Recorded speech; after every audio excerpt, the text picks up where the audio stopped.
Hello and welcome to Real Estate Hot Topics. This month we have landed on the central coast of New South Wales and we're going to be visiting an incredible village called East Gosford. Now East Gosford is very different to its surrounding suburbs. We're about to find out why. Joining us is our professional agents on the ground. We have Neil and Helena Manny from One Agency in the East Gosford village. Thank you for joining us. Thanks for having us. Thanks, Lee. Thank you. Pleasure to be here. Helena, first question for you. Why is the East Gosford area so different? East Gosford's so different because it's the gateway to the Central Coast. So in East Gosford, your minutes to whether it's Erina or Gosford CBD, the beaches, you really have everything at your fingertips. It's a great lifestyle with the boutique shopping village, the cafes and restaurants, and the new type of clientele that it's attracting.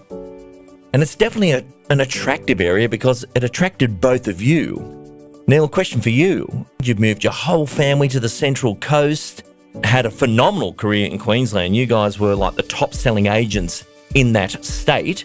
What attracted you to the Central Coast?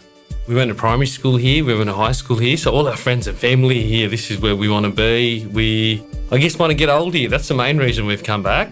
We grew up in the area and we know it's got great schools. All our family live close by. We love the beach, we're beach people, and we love the access it has to Sydney. Well, there's been some fantastic results in the area. Can I ask you, who's attracted to buying in East Gosford right now? Neil, who are you seeing attracted to the area? Lee, that's one of the most exciting things about East Gosford. We're seeing a different pattern. We're finding that the average age here, maybe 10 years ago, would have been about 65. We're seeing a lot of younger people moving into the area. We've got such a diverse range of properties here in different price ranges. And the location here to the freeway, to the bus stops, to the train station ensures that all demographics are looked after, Lee. Helena, tell me, when we look at the ideal candidate profile, who are you seeing that's attracted to buying in the area? And give me an idea of their age and so forth. Lee, the purchasing community in East Gosford is as diverse as those sale prices that we spoke about earlier. We see a lot of people who are retirees. They buy in the area, they feel safe. It's a great demographic of people. Parts of the area are nice and flat, townhouses as well. And just the public transport there, get on a bus and they're 10 minutes to Erina, if that. Easy access to the Gosford station. You've got the city, Vivid Festival and things like that you can just jump on a train and you're there, as well as the airport. We also see lots of families. Myself and Neil would ideally like to purchase in Webb Street. Our reason for doing that would be that we could walk to our office on Henry Parry Drive. Our children would eventually go to St Joey's. Our youngest would like to be an artist, and between the park on Webb Street and the art gallery, we seem to always be there. So a real diverse range of people downsizing from other areas of the coast, and also people from Sydney who are moving to East Gosford as well. Neil, who do you see attracted to the area? Lee, we've seen such a range of buyers coming into the area. We just currently had number 70 Lushington Street sell at auction. Just to give you a bit of a profile about those buyers, they were all three unique buyers. One was a first-time buyer that lives in Sydney. They want to have a family, want to have a puppy dog, want to have a yard. They can't have that in DY Chatswood, somewhere like that in a unit. They want to be able to buy their first home. So that was one of our buyers that missed out on the property. The lady who bought the property, she was an older person that was moving into the area. She was downsizing from Sydney market. She sold her property there. She wanted to have some fun with the money that's left over.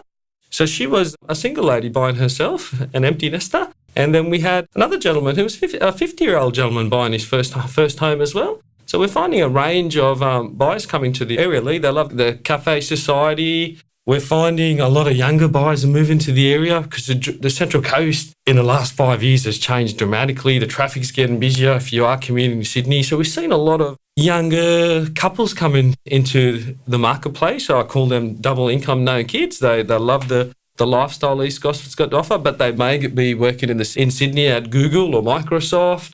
A lot of these guys here in East Gosford, a lot of the owners work in Sydney 3 or 4 days, but they're home. They have the convenience of the beach and the awesome lifestyle that we've got here. Helena, we're also seeing the business community attracted to East Gosford. I didn't think we'd ever see some of these funky little bars that are popping up. What's happening on the street there? Lee, the business community is thriving and there is a lack of commercial space available. We did have quite a lot of difficulty in finding a premises for ourselves.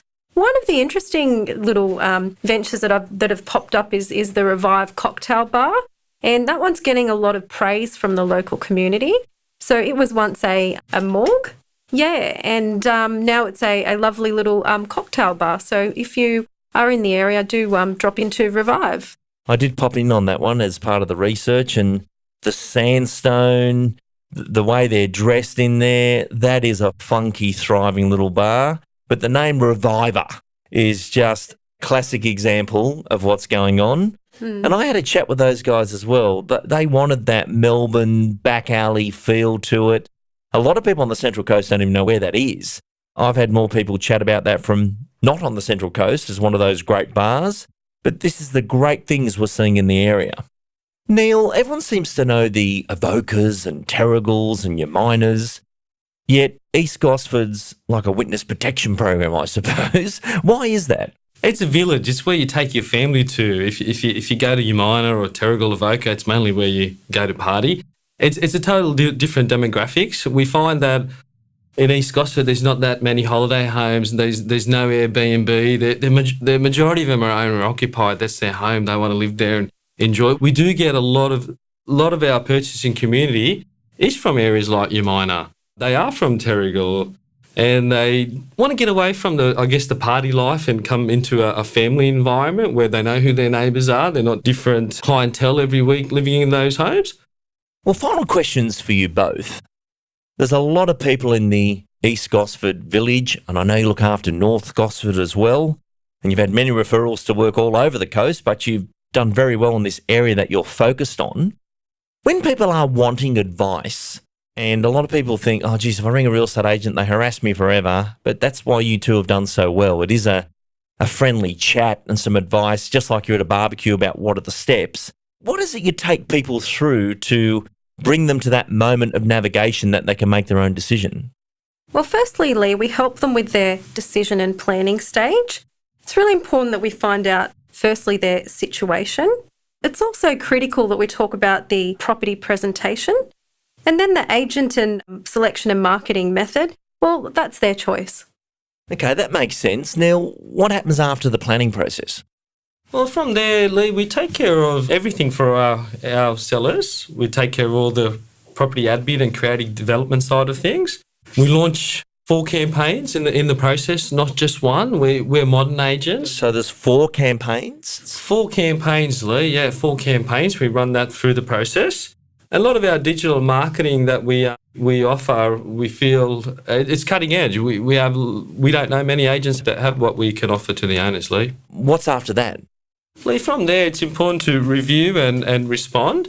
And we want to make sure there's no stone unturned in the process. We realise when you sell, you've only got the one chance. It's for a lot of our sellers, it's cash. There's no tax payable. There's no capital gains tax. And what I mean from tax-free, Lee, if it's your principal place of residence, there's no tax payable on it. That would have to be the last tax-free thing in this country. Well, that and lotto, I think. Lotto? Inheritance? That's probably, that's about it. Unless you got someone, inheritance coming soon, that's the only chance to earn that kind of money, Lee. Some of the, we just had a property recently where we got an owner $50,000 more. And to some people, $50,000 won't be a great deal of money, but for this lady who's moving to a nursing home, it would be for me. Could be another 3 or 4 years worth of income for her. And 50 grand additional in a sale of a home you weren't expecting would be 100,000 you have to earn, pay tax to be left with 50. That's a significant impact. Yeah. Well, if you've done all that work, the next part of advice must be we're getting close to a sale. What happens here, Helena? Lee, in the from listed to settlement process, a lot of people don't understand. They often think it's a quick sale, and actually there's a lot of work that's involved. So from the listed to settlement stage, there's 135 deliverables that we offer to our clients, and as part of the team-based approach that we have. And that's why it's really important. There's so much compliance involved to make sure you select the right team to represent your sale. Isn't that amazing? I even think myself, you'd whack it on the net, do the open, you might get an offer and we put the sold sticker up. But 135 things happen from them saying, yes, we'd like to get you guys to sell it, to 135, the funds have been paid into your nominated bank account. It actually settled as a piece of Australia title, released from your name into the new purchaser's name. There's a lot that goes on behind the scenes there. Yes, there is quite a lot. And that's why a team-based approach works really well. What do you mean by a team-based approach? Well, Lee, our name says one agency. We are one agency. So we've got a talent team of 4 all working together for the owner. So it's not just one agent selling a house for one owner? No. Neil, I understand that you and Helena are the directors of the company, and it's rare we see the directors working direct on the team-based approach for selling real estate. Why was that an important part for you in your decision to open your real estate practice here in the village? We see ourselves very accountable to the owners, Lee. The sales process you only get one chance at, and I feel it's very important to get it right. So we take care of every little detail there. One of the things is I always go to the photography shoot myself. I want to make sure that everything's perfect there. And Helen and I, we're both perfectionists. We try to be as best as we can, and we realise that the owner only gets one chance. Helena, who else is in the team? Everybody there is working for the owner, but they are an extension of us. So between the 4 of us, we have everything covered from creative development and admin. Even if somebody wants to go through the home at an odd time of night, between the 4 of us, we can definitely get anything done. Neil, when you were both in North Queensland, you worked for the huge Ray White organisation, which is that big company sort of approach. This time round, returning back to the Central Coast, why the decision to run a real estate practice, a more personal approach? What was the thinking behind that? Helen and I, we sat down and we worked out what it is that we wanted to achieve. And what we wanted was not to be the biggest. We don't want to be a wholesale business. We want to provide an awesome service to the owners. So that next time they don't have to call other agency and they have their agent. I think in the industry, a lot of people have their doctors, they have their accountants, but they don't have their real estate agent. We don't want to be the biggest, but what we wanted to be was the most trusted and the most efficient office out there. Excellent reasons and decisions. I want to thank you both for being part of our program, flying in here to East Gosford and seeing what's going on, and congratulations on your results. The whole area is booming. I don't think we've seen the full pop yet. In being a person who travels all over Australia, I see all the markets from Western Australia to Tasmania to Melbourne. I'm in 3 states a week.